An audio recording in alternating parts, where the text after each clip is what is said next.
collaboration on this project in particular was very interesting. And we felt, as development manager on the project, that we were able to get the A-team. You know, we've had a lot of successful relationships and not so successful relationships with contractors. You know, our relationship with Balfour we continually point to as one of the best. To be able to create great architecture, you have to start with the kind of basis of a relationship.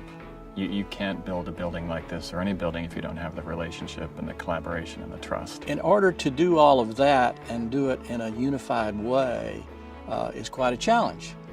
And then you add the other ingredient of a completely off-the-wall, if you will, I say that in a positive way, concept of a building which could make more problems than solutions. It was just a great opportunity to collaborate and make things happen. It requires a certain kind of mentality as a general contractor, a construction manager, somebody who's kind of global, who really takes that seriously and is comfortable and secure with an architect also kind of playing in that role at a meaningful level. These projects are not easy. You can't implement and deliver a project like this without the highest level of collaboration. As an office, we kind of embraced 3D technology very early on, comparatively for the industry. So a lot of our models are printed using 3D technology, and we really tend to lean on that technology. And so it requires certain partners who not only understand that process, but are willing to kind of leap forward and engage in that process.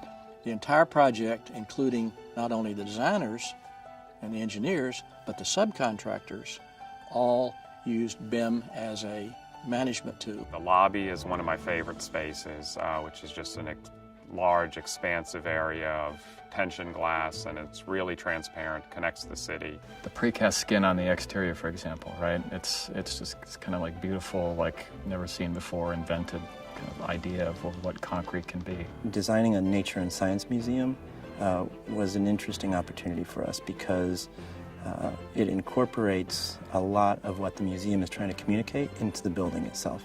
So what I would like people to take away from the museum is that when they come in, they're learning about science and engineering and nature, but not necessarily from the exhibits. I'd like them to see that in the building itself.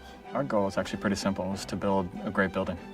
You know, the museum had a very ambitious idea of building this institution. One of the major challenges of a project of this magnitude and complexity is how you integrate all of the various expertise, notwithstanding the fact it has to be designed to work and function, but it also needs to work to the mission of the museum, which is to inspire young minds to science.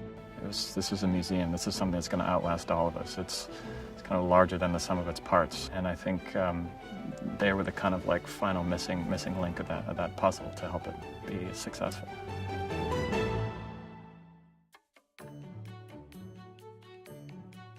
Working with Chris Wolf, who I'd not worked with before, has been a distinct pleasure. He's very thorough, very complete, and yet a real down-to-earth human being that you just find a pleasure to work with.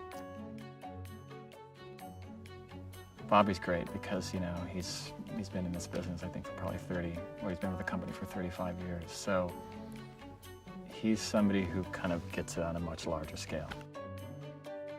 Scott was really in charge of a lot of elements within the field. I know he worked very, very closely with our architects as we were going through different challenges in the field and kind of working them on the fly, which is not easy to do in a lot of times. So Scott really led that effort and did a great job. Katie really owns everything that she's communicating, right? So she's a good example of what a general contractor should be, in the sense that they're building the building and the subcontractors work for them. They're not just a postman, and she's very successful in that.